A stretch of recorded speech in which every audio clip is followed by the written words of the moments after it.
I'm joined by Anil Antony. Sir, thank you for speaking with us. Yesterday, you came in support of the BBC documentary, and today you have tendered your resignation.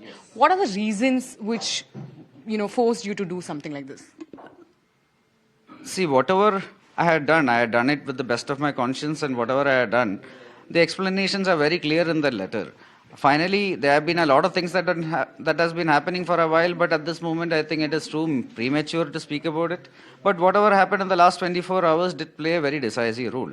Where in the morning, yesterday, I made a tweet which was with very good intentions, with no ill intentions, where I said very clearly that I, as a person, has deep differences with the BJP in many things, but at the same time, when it comes to certain things, especially the core interest of our country, like our sovereignty, our security, our strategic interest, any of our core basic national interest, I don't think these are things we should be playing politics with, because this is like playing with fire, where we will have long ramifications with time. So that is why when this BBC documentary came, like I said, that I have nothing against, let's say, anybody having any freedom of speech. However, at this moment, I do think that end of the day, we need to also understand where things come from, and we shouldn't actually compromise the sanctity of our institutions for any foreign entity, including whoever it is, whatever people feel. This is the tweet I made with very good intentions. But finally, what has happened is, let's say, after that particular tweet, the reaction from certain corners, I would say, has been very, very, very disappointing. And I would say that it is against everything Mr. Rahul Gandhi actually stands for. Where, let's say, I made this tweet, and then in the next 3, 4, 5 hours, I have pressure from a lot of places saying that I should either retract my tweet or I should, let's say, give another explanation countering it. I said I'm not going to do it, because end of the day, I haven't said anything which is against the policy of the party in any manner.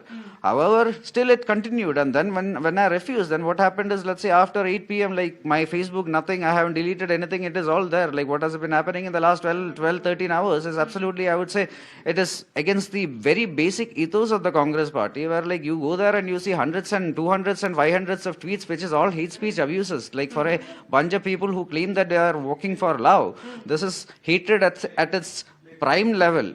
And personally, I feel that this is not the culture where I, as a person, want to work with. Like, I come from certain. This is a planned role that was happening? Of course, it is coming from certain places. At this moment, I don't want to name anybody, but I know precisely where it comes from. It has happened before also, for which I have complained to the state and national leadership multiple times, but sadly, no action was ever taken. But I know precisely where it comes from. So in your statement, you have thanked Shashi Tharoor because you're close to him, and he's also a member of the KPCC, but you have not mentioned anyone in KPCC per se. I did. That is why there are many people, so I didn't want to name people, but at the same time, I said the entire state leadership, because they were all very supportive of me at various points of time.